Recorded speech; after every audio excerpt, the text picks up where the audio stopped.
Hi friends, welcome. Today என்ன பார்க்க போறோம்னா OnePlus Nord CE3 Lite 5G இந்த மொபைலோட ரிவ்யூ தான் பார்க்க போறோம். மொபைலோட டிஸ்ப்ளே பார்த்தீங்கன்னா 6.72 LCD HD டிஸ்ப்ளே வந்து கொடுத்துருக்காங்க. இதில் பார்த்தீங்கன்னா 120 Hz வந்து ரீஃப்ரெஷ் ரேட்டும் 240 டச் சாம்பிளிங் ரேட்டும் 680 நைட் பிரைட்னஸும் கொடுத்துருக்காங்க. இதில் பார்த்தீங்கன்னா ஸ்னாப்ட்ராகன் 695 வந்து ரன் ஆகிட்டுருக்கு. இது ஒரு multi tasking phone 5G mobile. இது ஓஎஸ் பார்த்தீங்கன்னா ஆக்சிஜன் ஓஎஸ் ஆண்ட்ராய்ட் 13 வந்து ரன் ஆகிட்டுருக்கு. இதில் 2 இயர்ஸ் வந்து ஓஎஸ் அப்டேட்டும் 3 இயர்ஸ் செக்யூரிட்டி அப்டேட்டும் கொடுத்துருக்காங்க. பேட்ரின்னு பார்த்தீங்கன்னா 5000 mAh பேட்ரி வந்து கொடுத்துருக்காங்க. இது சார்ஜ் ஆகும்போது ஹீட் ஆகக்கூடாதுன்னு 12 டெம்பரேச்சர் சென்சார் வந்து இதில் ஃபிக்ஸ் ஆகிருக்கு.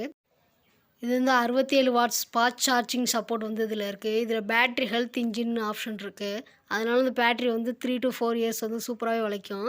இப்போ நீ ஹெவியாக யூஸ் பண்ணாலும் 1 டேக்கு வந்து சார்ஜ் நிற்கும். நார்மலாக யூஸ் பண்ணால் 2 டேஸ் வரைய சார்ஜ் அப்படியே இருக்கும். கேமரான்னு பார்த்தீங்கன்னா 108 MP வந்து ஃப்ரண்ட் கேமரா, 16 MP வந்து செல்ஃபி கேமரா வந்து கொடுத்துருக்காங்க. 4Kவில் வந்து வீடியோ வந்து எடுத்துக்க முடியும். அதனால் வீடியோ குவாலிட்டி வந்து சூப்பராகவே இருக்குது. ஸ்டீராய்ட் ஸ்பீக்கர் வந்து இதில் கொடுத்துருக்காங்க. இதனால் 200 வரைக்கும் நம்ம வால்யூம் வந்து இன்க்ரீஸ் பண்ண முடியும். இந்த மொபைல் பார்த்திங்கன்னா 2 கலரில் வந்து கிடைக்கிது. இது 2 வெரைட்டியாக இருக்குது. 8GB ரேமும் 128 GB வந்து ரோமும், 8GB ரேமும் 256 GB வந்து ரோமும் கிடைக்கிது. இதோட ரேட் பார்த்தீங்கன்னா 20K. இந்த இன்ஃபர்மேஷன் பிடிச்சிருந்தா லைக் பண்ணுங்கள் ஃப்ரெண்ட்ஸ். மறக்காமல் என் சேனலை சப்ஸ்கிரைப் பண்ணிடுங்க. தேங்க்யூ. தேங்க்ஸ் ஃபார் வாட்சிங்.